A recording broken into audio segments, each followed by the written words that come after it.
Yeah, I'm Dan.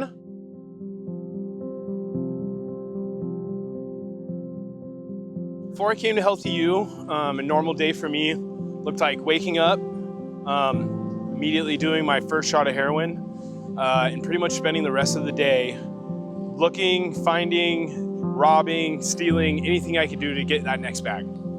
Pretty much my whole life, all the people I hung out with and anything I did was centered around drugs and alcohol.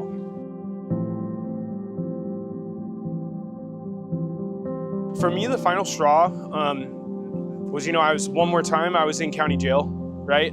I had ruined a marriage. Every single car I had had gotten impounded.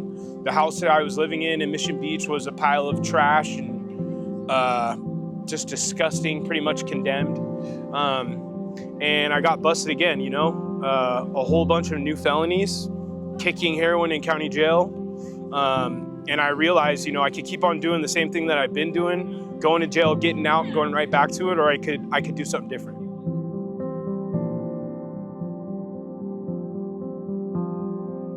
For me, walking into Healthy You for the first time was, I told myself when I turned 18 and I aged out of youth treatment that I would never go to treatment again.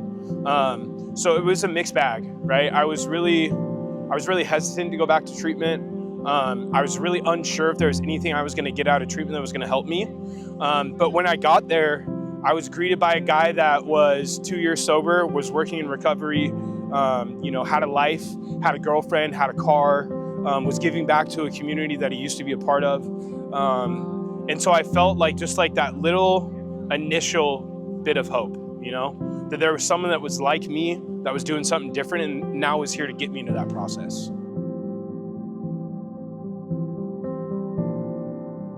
Yeah. So there's a couple of people. I had a case manager who was really, really awesome, Kelly. I was at a point where I was really tore up and I was really sad and depressed, and Kelly always got me to do fun stuff, right? She was one of the most important people staff-wise. And then I had a really, really close friend that was in the sober living with me and the program. His name was Tim, and he was pretty much my roll dog, right? We did everything together, program, meetings, the beach. So that community aspect of it was really important for me too.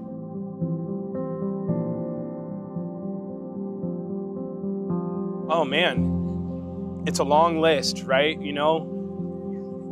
years down the line, where I came here at the end of a pretty bad divorce, strung out with nothing but a bag of clothes to my name.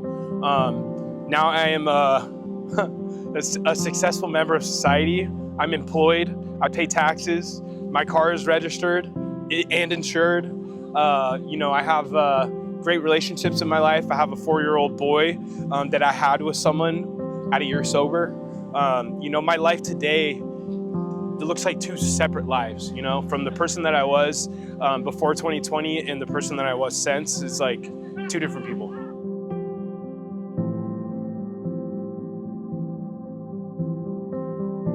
So for me,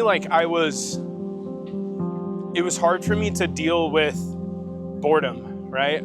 Hard for me to deal with silence, right? So I was constantly talking or doing something or keeping busy. For me, something that I enjoy that I didn't enjoy before in everyday life is the ability to sit down and just be in silence and be okay with that, Not having to fill my head with a distraction or something unhealthy.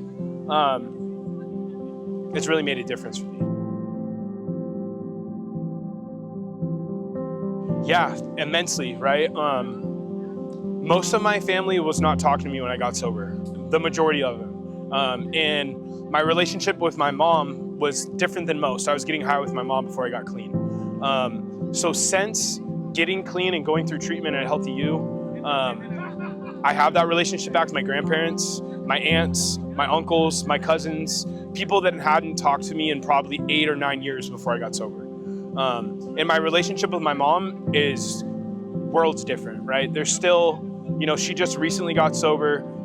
I've been sober for a little while, so there's a little bit of catch up that she's doing, and there's still some difficult conversations that are had, but the fact I'm able to have those conversations, period, is one of the biggest gifts.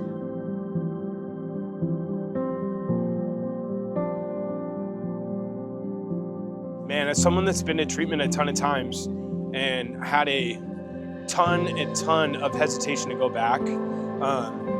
Asking for help is not a bad thing. You know what I mean? What you're doing now, at least what I was doing, I was gonna keep on doing the same thing and getting the same result. You know what I mean? And at the end of the day, the way that my life was gonna end if I didn't get sober was probably gonna be with death. If you feel like your life is falling apart and you have no clue how you're gonna get out of it, there's a ton of people here with us and in San Diego in general that are willing to wrap you up. You know what I mean? What you think it's going to be, the amount of difficulty you think you're going to face is temporary, right? Everything will pass. So, yeah.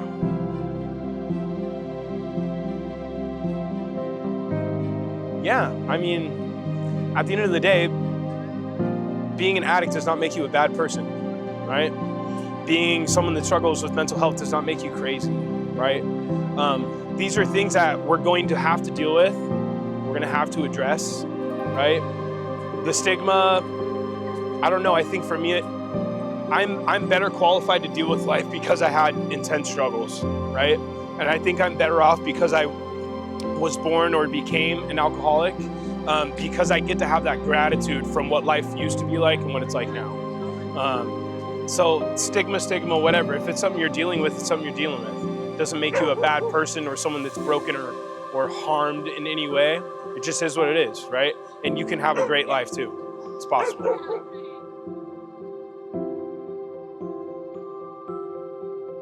The beginning of my adult life, even though I was 26 when I got here. Yeah.